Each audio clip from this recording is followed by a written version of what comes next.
Ito may nakita akong tamang diskarte pag magkakabit ng triangular. Ganito pala ang tamang pag-cut out nito. Guguhit ka dyan, sa kabila ulit.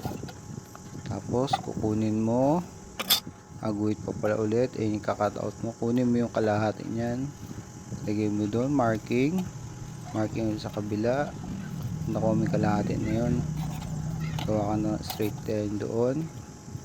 Yun, marking ulit, straight line ulit. Yun yung kakatingin mo, yung may dalawang guhit sa tatlong guhit. Yung tamang diskarte pag gawa sa bahay, magagamit yan. Ayun, ganda na sa pag-grinder. Ayun, pag yan, kita nyo, banggaling, di ba? Saktong sakto, galing, banggaling, approve.